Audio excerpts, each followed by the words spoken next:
world is looking at. And a lot of this, the burden is on the global south, on developing countries. So one very important message for us is focus on the global south. But there is a larger context. The context is of a very turbulent global environment.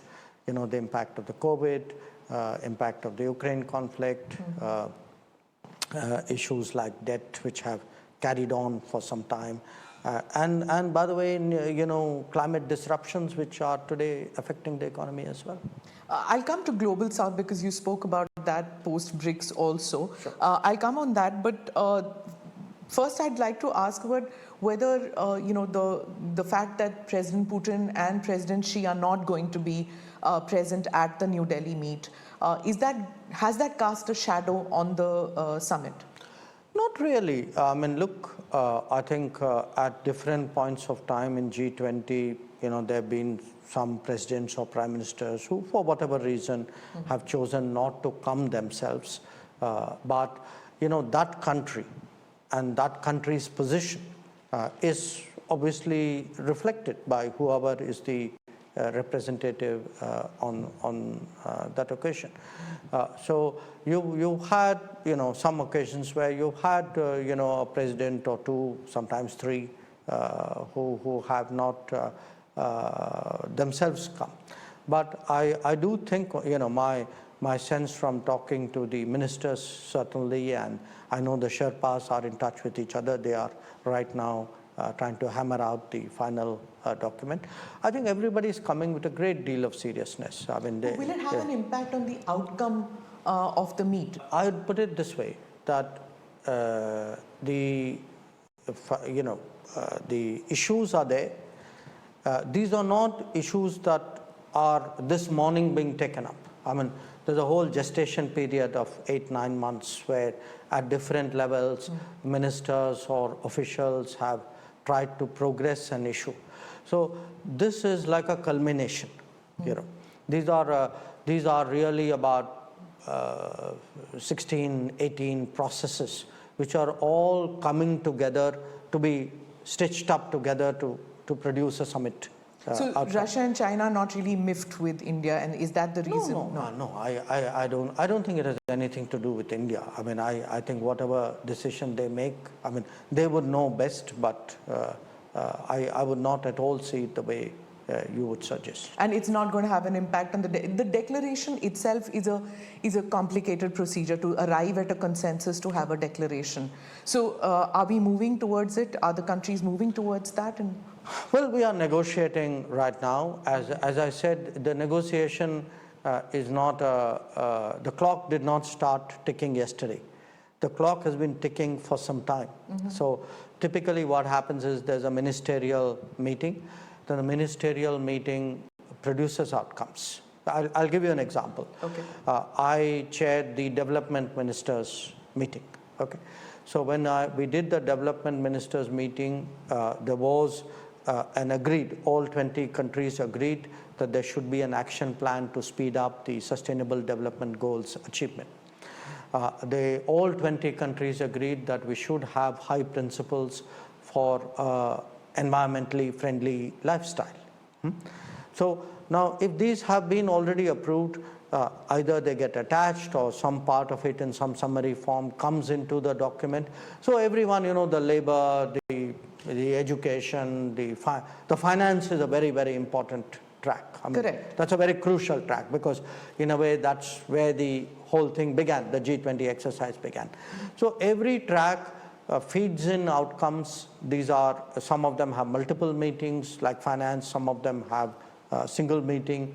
So these outcomes are melded together and they produce a composite document. In addition, there are things which may be discussed among the Sherpas, or the leaders may also discuss some things among themselves. These meetings have been going on since the beginning of this year. Right. But is there a consensus building, and what will India see as the host? What will India see as a win-win situation? Well, I don't think it's just a matter of India seeing something. Today, the expectations of the world are very high in terms of what the G20 is able to produce, and produce in terms of meeting the challenges of the world. So if you were to go to Africa, we go to Latin America, go to parts of Asia, go to the Caribbean, go to the Pacific, everybody is today saying, okay, I have a certain set of issues. I have a debt problem, I have a trade problem, I have a health access problem, I have a green development resourcing problem. So what will the G20 do for me? So the world is waiting. So the world is waiting, or today I see it more for India as a responsibility, that we have the responsibility today in a very difficult world. It is difficult in terms of the COVID impact, difficult in terms of the conflict impact, in terms of the climate impact, in terms of debt. That's one part of it. But it's also difficult politically. There is a very sharp north-south divide. There's an even sharper east-west polarization. So how do you bring people together? How do you find common ground? How do you make everybody understand that we all have a bigger responsibility? And therefore, please, can we kind of get our act together here and do what is right by the world? As a former diplomat and now as an external affairs minister, I guess that's right up your alley to find common ground. Well, everybody's worked and is working on it. There's every minister, we have about 15 ministerial tracks. Every minister has put in the best. The Sherpa and his team have worked and are working very hard. So it's a collective effort. Sure. Right. You've just come back from BRICS. Yeah. You're heading for the ASEAN Summit, East Asia this Summit. Evening. Yeah. So that's the East Asia Summit, and then is the G20. It's a packed schedule. You spoke about Global South. You spoke about the divide between the East and West, between the North and South, and trying to find common ground. Do these countries see India as a voice? You said represent the Global South. Do these countries who are participating in these fora, do they see India as a credible voice within the fora? The Global South countries? Yes. I would certainly hope so for this reason.